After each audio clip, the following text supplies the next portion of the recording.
लोग उन्हें घेरने का प्रयास कर रहे थे और बहुत सी घटनाएं हुई हैं। एक घटना है जो पाई जाती है मत्ती की इंजील उसके 22वें अध्याय। आप लोग चाहे तो लिख सकते हैं, मैं बहुत संक्षेप में बातचीत करूंगा ताकि हम मुख्य दो घटनाओं पर जो आज हुई हैं उन पर विस्तार से बात कर सकें। मत्ती की इंजील उसका 22वां अध्याय उसके 23 से 33वें पद में, और ये घटना यरूशलेम में हुई है। सदूकी आ गए हैं। ये वो लोग हैं जो पुनरुत्थान पे विश्वास नहीं करते हैं। ये पुनरुत्थान पे विश्वास नहीं करते हैं। और आप जानते हैं पुनरुत्थान, पुनरुत्थान यानी मृतक जीवित हो जाएं, और मैं और आप इस पर विश्वास करते हैं। और उन्होंने कहा कि एक व्यक्ति ने विवाह किया और उसकी पत्नी मर गई। 7 भाई हैं, वो दूसरे के साथ कोई विवाह किया, वो भी मर गया, तीसरे के साथ किया, वो भी मर गया, ऐसे 7 मर गए। तो पुनरुत्थान में वो स्त्री किसकी पत्नी होगी? प्रभु से ये प्रश्न किया। आप सबको मालूम है, आपने बाइबल को पढ़ा है, और ये फंसाने के लिए सदूकियों ने प्रभु से पूछा है, और प्रभु ने कहा कि पुनरुत्थान में स्वर्ग में कोई भी शादी ब्याह नहीं होते, मेल फीमेल नहीं होते, सब स्वर्गदूतों के समान होते हैं, और इसलिए उसका प्रश्न नहीं उठता है। फरीसियों ने प्रश्न किया, अभी पढ़ा पादरी साहब ने, सबसे बड़ी आज्ञा, ये भी यरूशलेम में पूछा गया प्रभु से, सबसे बड़ी आज्ञा क्या है? मूसा ने तो हमें 10 आज्ञाएं दी, और 10 आज्ञाएं परमेश्वर ने दी, और 5 आज्ञाएं और 5 आज्ञाएं, 10 आज्ञाएं दी। और प्रभु यीशु मसीह ने इन 10 आज्ञाओं को 2 आज्ञाओं में बदल दिया। पहली आज्ञा, तू अपने परमेश्वर को अपने सारे मन, अपनी सारी बुद्धि, अपने सारे प्राण, अपनी सारी शक्ति, अपनी सारी सामर्थ्य से प्रेम कर। सब कुछ आ गया इसमें। 5 आज्ञाएं, सूरत या मुराद बनाकर पूजा मत करना, खुदा का नाम बेफायदा मत लेना, सबत का दिन याद रखना, ये सारी 5 आज्ञाएं, माता पिता का आदर करना। और 5 आज्ञाएं, खून न करना, जिना न करना, चोरी न करना, झूठी गवाही न देना, किसी चीज का लालच न करना, ये 5 आज्ञाएं। तू अपने पड़ोसी से अपने समान प्रेम रख, यही 2 आज्ञाएं, और ये पूरी व्यवस्था का सार है। बहुत उत्तम बात है ये। सिर्फ 2 आज्ञाएं माननी है। अब क्रिश्चियंस को कितना आसान कर दिया ना प्रभु ने, पहले 10 थी, अब सिर्फ 2 माननी है। लेकिन मैं और आप कितना कर पा रहे हैं, ये चर्चा का विषय है। मैं और आप प्रभु परमेश्वर को, प्रभु यीशु मसीह को, प्रभु पवित्र आत्मा को कितना प्यार करते हैं। मैं अपनी जांच करूं, आप अपनी जांच करें। शायद हम उसको ठट्ठों में उड़ाते हैं, शायद हम उसका अनादर करते हैं, हम उसकी आज्ञाओं की अवहेलना करते हैं। और मुझे कह लेने दीजिए कि हर एक का प्रतिफल प्रभु के पास है। और तू अपने पड़ोसी को अपने समान प्रेम कर।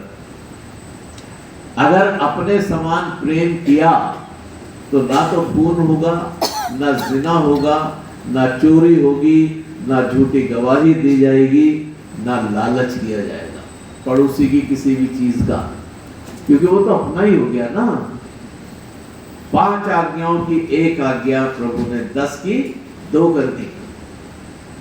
लेकिन हम लोग कहां पर हैं? क्या मैं और आप इन आज्ञाओं का अक्षर अक्षर पालन करते हैं?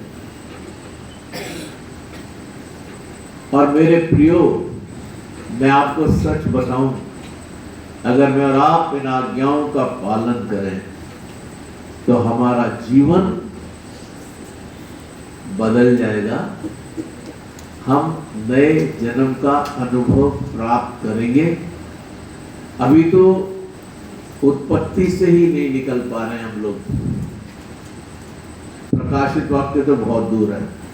अभी तो बहुत से लोगों को मैंने ये प्रश्न करते सुना है कि जब प्रभु को पता था कि शैतान ये सब गड़बड़ करेगा तो उसको बनाया ही क्यों? जब ये पता था कि आदम पाप करेगा तो उसको बनाया ही क्यों? और बहुत सी बातें, बहुत सी चर्चाएं हैं जो उत्पत्ति से, यानी अभी तो पैदाइश ही नहीं हो पा रही। उत्पत्ति कहते हैं पैदाइश, उर्दू में पैदाइश की किताब कहते हैं, पैदाइश ही नहीं हो पा रही है अभी। विश्वास तो बहुत दूर की बात है। मेरे अजीजों, प्रभु यीशु मसीह का दूसरा आगमन बहुत निकट है और अभी तो हम पैदा ही नहीं हुए हैं कि हम निर्गमन करें, आगे बढ़े। पैदा ही नहीं हो पा रहे हैं और समय प्रकाशित वाक्य का चल रहा है। गंभीर बात है ये। हालांकि मैं थोड़ा मुस्कुरा के कहता हूं, लेकिन बहुत गंभीर बातें हैं ये। अगर आपने प्रभु यीशु मसीह के ऊपर विश्वास किया है, उसके नाम का बपतिस्मा लिया है, आप उसको अपना प्रभु और उद्धारकर्ता मानते हैं, तो ये बड़ा जरूरी है कि हम उसकी आज्ञाओं का अक्षर अक्षर पालन करें। हम उसकी आज्ञाओं को हृदय की गहराई से माने। लेकिन मैं लगातार ये कहता हूं, ये बुरा, ये बुरा, ये बुरा, ये बुरा, उसने ये कह दिया, उसने चर्च में कर दिया, ये बड़ा लाट साहब बन रहा है, ये बहुत है ना। मैं क्या किसी से कम हूं? लेकिन मैं ये भूल जाता हूं कि 3 उंगली लगातार मेरी तरफ है जब मैं यूं कर रहा हूं, और बड़ा मजा आता निंदा करने में। घंटों बीत जाते हैं, पता नहीं चलता, घंटों बीत जाते हैं। निंदा रस एक इतना प्यारा रस है, सब रसों से उत्तम है। मेरे अजीजों, प्रभु यीशु मसीह ने कहा, तू अपने पड़ोसी से अपने समान प्रेम रख। लेकिन उससे पहले हमें परमेश्वर से प्रेम रखना है। अगर हम परमेश्वर से प्रेम नहीं रख पा रहे हैं, अपने सारे मन, अपनी सारी बुद्धि, अपने सारे प्राण, अपनी सारी सामर्थ्य से, तो मनुष्यों से क्या प्रेम करेंगे? नहीं कर सकते।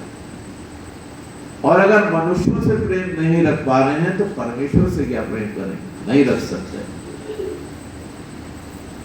बड़ा मुश्किल है। अगर कोई हमारे एक गाल पे चांटा मार दे तो प्रभु यीशु मसीह ने कहा दूसरा भी फेर दो।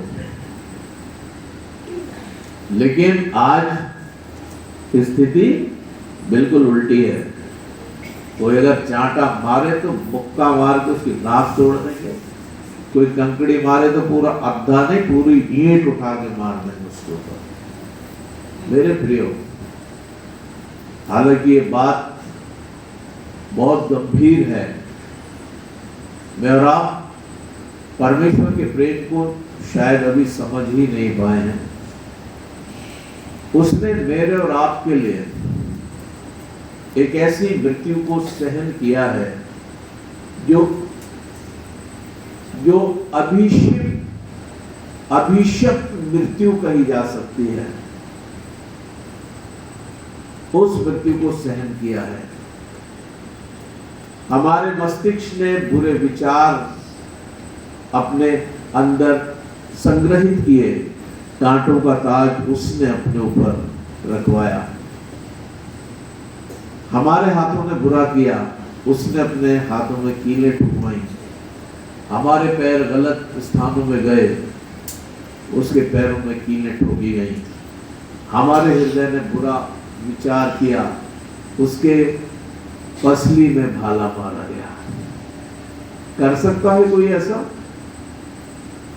कोई मनुष्य तो कर नहीं सकता। मैं सोचता हूं कोशिश की लोगों ने करने की, लेकिन कर नहीं पाए। और परमेश्वर ये कहता है आज की शाम तू अपने परमेश्वर से अपने सारे मन, अपनी सारी बुद्धि, अपने सारे प्राण, अपनी सारी अकल, अपनी सारी सामर्थ्य से प्रेम कर और अपने पड़ोसी से अपने समान प्रेम कर। जैसा तू अपने लिए चाहता है, जैसा मैं अपने लिए चाहता हूं, अगर मैं पड़ोसी के लिए वैसा ही ना चाहूं तो मेरा मसीही होना व्यर्थ है। मैं हकीकत में मसीही हूं ही नहीं। आज हम लोग कोर्ट कचहरियों में खड़े हुए हैं। हल्द्वानी की कलीसिया बहुत अच्छी है, मैं बात कर रहा हूं और स्थानों की। और मैं आपको सच बताऊं, वचन में लिखा है, क्या तुम में कोई बुद्धिमान नहीं जो तुम्हारे बीच में जो मुकदमेबाजी है, जो लड़ाइयां हैं, वो आपस में बैठ के सुलझा सके? क्यों तुम अन्य जातियों के पास जाते हो अपनी लड़ाइयों को लेकर? क्योंकि हमने अपने पड़ोसी को अपने समान प्रेम नहीं किया है। यही कारण है। एक और, प्रभु यीशु मसीह ने एक विधवा की बाबत बताया जिसने 2 दमड़ी डाली। और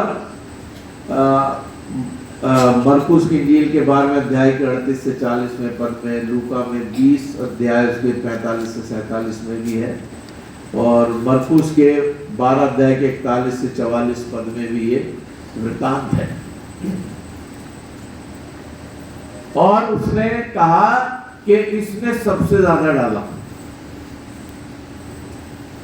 और शायद कभी कभी हम भी वो 2 दमड़ी ही ढूंढने लगते हैं, वो 2 दमड़ी ही, क्योंकि प्रभु ने वो 2 दमड़ी को सबसे ज्यादा माना है। लेकिन हकीकत क्या है कि उस विधवा स्त्री ने, जिसने 2 दमड़ी डाली, उसने अपनी पूरी जीविका ही डाल दी है। उसके पास थी ही 2 दमड़ी, और प्रभु यीशु मसीह ने कहा इसने सबसे ज्यादा दिया है।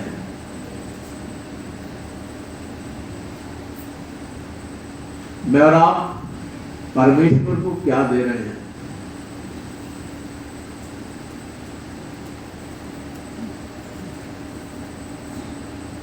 बहुत सी बातें हैं। यहूदी आ गए, घेर लिया प्रभु को। प्रभु तू तो बहुत अच्छी बातें करता है, हमें ये बता, क्या कैसर को कर देना चाहिए या नहीं? और प्रभु यीशु मसीह ने उनसे कहा कि वो दिखाओ, वो सिक्का दिखाओ। और उन्होंने 1 दिनार दिया जिसपे चित्र बना था कैसर का। और ये किसका चित्र है? ये कैसर का।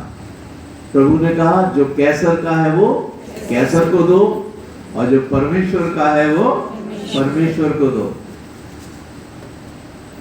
जो कैसर का है वो कैसर को दो। क्या मैं और आप जो कैसर का है वो कैसर को दे रहे हैं?